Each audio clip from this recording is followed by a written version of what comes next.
Yourselves collectors, and welcome to another Bossk Bounty video. And in this video we're going to be taking a look at the brand new Star Wars The Vintage Collection Count Dooku from Attack of the Clones. How long have we wanted this figure in the line for? And finally it is here. I believe the figure is all new, a completely new sculpt, so we're going to be checking him out in a second. But first of all, let's take a look at the card back. Now, if you're wondering where I got this from, I do import these to get them early sometimes. But I do believe that Star Action Figures here in the UK will be getting some stock, hopefully by the end of the week, if not early next week. Depends on the delays in the Red Sea. And if you are in the States, I do believe that places like Entertainment Earth and everything will be sending those out as well. I'm pretty sure everyone's going to be getting some stock of these pretty soon. If you haven't pre-ordered it already, links in the description below where you'll be able to pre-order it. So there you go, that is Count Dooku. What a great image there, using his Force Lightning. And I don't think you can really expect a better image of Count Dooku there for the card back. And the figure in the bubble looks awesome on that blue background with the blue name pill with the white writing of Count Dooku. You've got the Attack of the Clones logo there. Awesome card back. This is what the Vintage Collection is all about. This sort of figure and this sort of card back combo, in my opinion. This one is definitely going to go on display for me. So he is VC307 in the line. 307 figures. It is absolutely crazy. There's the import sticker. And there is the back of the card. You know, they've just got the same figure and card back. But obviously, you've got the figure out of the card so you can see what he looks like. And then you've got a little bit of a write-up there. And once a Jedi trained by Yoda, Count Dooku became disillusioned with the Jedi Order and thirsted for greater power, ultimately leaving the light side behind and becoming Darth Sidious's disciple, Darth Tyrannus. So there you go. So yeah, he's looking awesome in the bubble there. Hopefully the head sculpt holds up and he looks pretty cool. So let's find out right now. If you happen to enjoy the video, hit the like button, and we're going to open this figure right now and check him out. All right then, so here is Count Dooku out of the packaging in a pretty simple pose, just to show you, the figure itself and what it comes with. So you can see there that he's got his lit lightsaber in his hand. He also has an unlit lightsaber, which is just there. That does attach to the belt, but I just haven't got it on the belt at this moment in time because, of course, he's holding the lit lightsaber. It'd look a bit odd if he had both. And you also get a Force Lightning interchangeable hand, which changes with his right hand. I will do that later on in the video as well to show you that. But I just wanted to show you the figure standing there. I think he looks pretty cool. He's got his soft goods cape, which I think looks great. Not 100% sure about the chain that goes across, but I think, it looks okay. But the cape itself is made of quality material, and I'm liking the fact that it's two tones. You've got the lighter brown on the inside and the darker brown on the outside.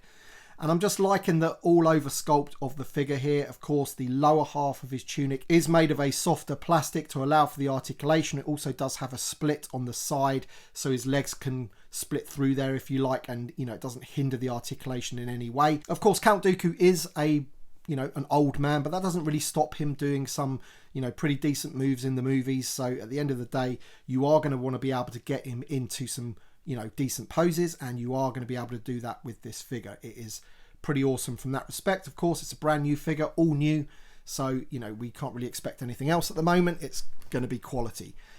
Let's take a look at the head sculpt first of all, nice and close up, so we can see how detailed that is. Alright then, so here is a super close-up look at the head sculpt, and sometimes this doesn't do it justice because, when it's close up like this, you can see all of the sort of tiny details and how they paint the figure and everything, and obviously you're not going to be looking at it this close up. So when you look at it further away, it looks absolutely amazing, and I think it is a really, really good representation of Count Dooku from Attack of the Clones. Looking at it this close up, if you were to paint his beard brown and his hair brown, then he might not look too old, and he would look like the Tales of the Jedi version maybe. But further away, you can really see the age of the figure, if you like, or the head sculpt. And I mean, just look at that angle there. I think that is phenomenal. I think they've done an amazing job. Considering this is 3.75 inch scale, they are getting better and better at this with every figure. You can see all the paintwork on his hair there, the two tones of grey with a bit of white going through. Absolutely phenomenal. I think it's amazing. I mean, just that angle there. Fantastic. Really, really good. And if we just look at his costume there, I think they've got some really nice sculpting going on his arms and on his trousers. You can see all the sort of wrinkles and everything in the trousers and the folds and everything like that. I think they've done a really good job. You've got the black boots at the bottom. And in terms of articulation, we'll look at that now before we look at the accessories. Now, the head is on a barbell, but for some reason there isn't a huge amount of range of motion. I mean, you can move it around how you want it, but some other figures that I've had before have had more motion, but you know, you're not going to really need too much with Count Dooku anyway. He does have the ball hinge shoulders, which go all the way around, of course. We have the hinge at the elbow. We have hinge wrists. You can just see the hinge there underneath, and the same on the other side. He has the ball on the torso. No split at the upper torso, which is great. We don't want that. There's the hole for the saber, which I'll show you in a second how that attaches. And there's that split that I mentioned there in the tunic. And that is kind of like a separate piece. Can you see that there? And I think that's a really good way of doing that. It's like a separate piece. It's a soft vinyl plastic, because you can open up the hips like that and they go through the tunic, and he has those new style hips. I'm not too sure why I'm saying new. They're not really that new anymore. He has the split at the upper thigh, decent knee joint, which go maybe just a bit past 90. And of course he does have the rocker ankles. And for people that like to know about peg holes and things like that, this guy actually has pretty good peg holes. They aren't too bad, so they can be done.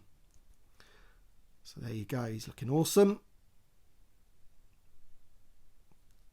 Now in terms of the accessories, as I mentioned, here's the cape. As I said, two-tone, so you've got that inner lighter brown, and then on the outside you've got the dark brown. Really nice material. I think it's the perfect length for the character and the figure. If we just put it over his shoulders, and it just sort of sits on his shoulders really, really well there, because you've got that seam on the shoulder there. So that's really, really good. You can have it sort of tucked behind his arm, so as he like draws his saber and things like that. And then if we look at the saber itself, we have this one, which has some nice paintwork going on. Obviously his signature hilt with the red blade. Pretty good. Nice and sturdy. And then we have the hilt. Now the hilt is made of a different plastic to the version with the blade in it. It's slightly more bendy, bit more gummy if you like. And there's the little pin. And then we can just see it placed into the belt. We'll do that now. And that fits absolutely perfect. Lies just there on the side. So then you can have it sort of like so. Awesome. And then we have the Force Lightning hand, which is the interchangeable hand. Now I do believe that the lightning itself is the same sculpt as the one that came with the Emperor.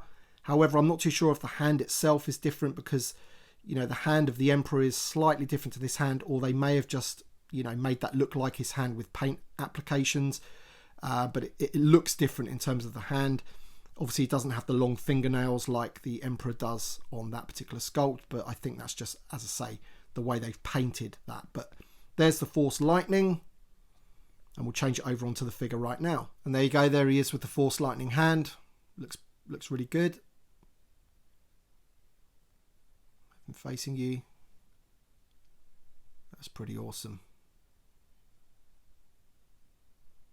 Yeah, liking that. That's really, really good. I'll just put the saber into his left hand so we can pose him. All right then, so there you go. I've got him in the pose with the Force Lightning, and I've tried to sort of mimic how they've got him on the back of the card back. And what I would say is that the left hand doesn't hold the lightsaber as well as the right hand that you get here.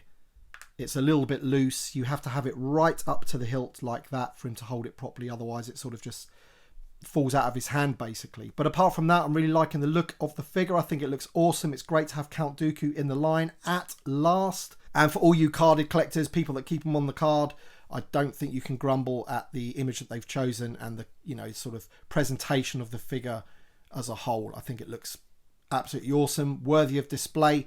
For people that like loose figures, there's Count Dooku. I don't think you're going to get much better than that. I think he looks pretty awesome. So let me know your thoughts in the comment section below. That's been my review of the Vintage Collection Count Dooku, the first figure I've reviewed in 2024. Hopefully we'll get some more soon. Be sure to check out the other reviews from the Wave and my video with the overview of all of the figures from the Wave. Thank you so much for watching. Thanks to my Patreon supporters and channel members. Your support means a great deal to me, so thank you so much. Thanks for watching, everybody, and we shall see you on the next one.